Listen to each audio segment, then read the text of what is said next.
ಒಳಗಡೆ ಏನೇನು ಮೀಟಿಂಗ್ ಆಯಿತು, ಏನೇನು ನಿಮ್ಗೆ ಅವಕಾಶ ಕಲ್ಪಿಸ್ತೀನಿ ಅಂದರು, ಮತ್ತು ಏನಾಯ್ತು ಒಳಗಡೆ ಏನಾಯಿತು ಅರ್ಧಕ್ಕೆ ಬಂದ್ರಿ ಇತ್ತು ಸ್ಟಾರ್ಟ್ ಮಾಡಿ. ಇವತ್ತು ಮಾನ್ಯ ಜಿಲ್ಲಾ ಅಧಿಕಾರಿಗಳ ಮುಖಾಂತರ ಏನು ಶಾಂತಿ ಸಭೆ ಕರೆದಿದ್ರು, ಆ ಶಾಂತಿ ಸಭೆಗೆ ಎಲ್ಲ ಸಂಘಟನೆಗಳು ಹಾಜರಾಗಿದ್ದವು.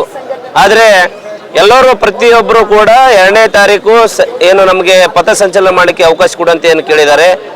ಆದ ಕಾರಣ ಮಾನ್ಯ ಇವತ್ತು ಜಿಲ್ಲಾಧಿಕಾರಿಗಳು ಮುಖಾಂತರ ಇವತ್ತು ಏನು ನ್ಯಾಯಾಲಯಕ್ಕೆ ಅವರೇನು ಈಗಾಗಲೇ ಹೇಳಿದ್ದಾರೆ, ನಿಮ್ಮೆಲ್ಲ 2ನೇ ತಾರೀಕು ಏನು ಮನವಿ ಸಲ್ಲಿಸಿದರೆ ಅರ್ಜಿ ಕೊಡ್ತೀನಿ ಅಂತೇಳಿ ಪಥಸಂಚಲನ ಮಾಡ್ತೀರಿ ಅಂತ ಏನು ಈಗಾಗಲೇ ನೀವು ಏನು ಹೇಳಿದಿರಿ, ಅದು ನಾವು ಮಾನ್ಯ ನ್ಯಾಯಾಲಯಕ್ಕೆ ನಿಮ್ಮ ಹೇಳಿಕೆಗಳನ್ನು ಮತ್ತು ಲಿಖಿತ ರೂಪದಲ್ಲಿ ಕೊಟ್ಟಿರುವಂಥ ಮನವಿ ಪತ್ರಗಳು ನಾವು ನ್ಯಾಯಾಲಯಕ್ಕೆ ಸಲ್ಲಿಸ್ತೀವಿ.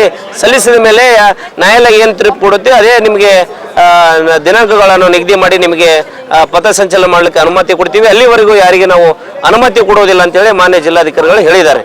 ಆದರೆ ಕೆಲವು ಸಂಘಟನೆಗಳು ಇಲ್ಲ RSS ನಾವು ಲಾಠಿ ಬಿಟ್ಟು ಭಾರತ ಧ್ವಜ ತೆಗೆದುಕೊಂಡು ಮತ್ತು ಸಂವಿಧಾನದ ಪೀಠಿಕೆ ತೆಗೆದುಕೊಂಡು ಪಥಸಂಚಲನ ಮಾಡಿದ್ರೆ ಮಾತ್ರ ನಾವು ಎಲ್ಲರೂ ದಿನಾಂಕವನ್ನು ಬದಲಾವಣೆ ಮಾಡ್ತೀವಿ. ಇಲ್ಲಾದರೆ ಅದೇ ದಿನಾಂಕ ನಾವು 2ನೇ ತಾರೀಕಿಗೆ ಎಲ್ಲರೂ ಕೂಡ ನಾವು ಹೋರಾಟ ಮಾಡಲಿಕ್ಕೆ ಮತ್ತು ಪಥಸಂಚಲನ ಮಾಡಲಿಕ್ಕೆ ಅನುಮತಿ ಕೊಡ್ರಿ ಅಂತೇಳಿ ಕೆಲವು ಸಂಘಟನೆ ಹೇಳಿದ್ದಾವೆ. ಆದರೆ ನಮ್ಮ ಸಂಘಟನೆ, ರೈತ ಸಂಘಟನೆ ಏನಿದೆ, ನಮಗೆ 2ನೇ ತಾರೀಕು ಈಗಾಗಲೇ ಪ್ರತಿ ಹಳ್ಳಿಯಲ್ಲಿ ಈಗಾಗಲೇ ನಾವು ಪ್ರಚಾರ ಮಾಡಿದ್ದೀವಿ, ರೈತರಿಗೆ ಈಗಾಗಲೇ ಸಭೆಗಳು ಮಾಡಿದ್ದೀವಿ.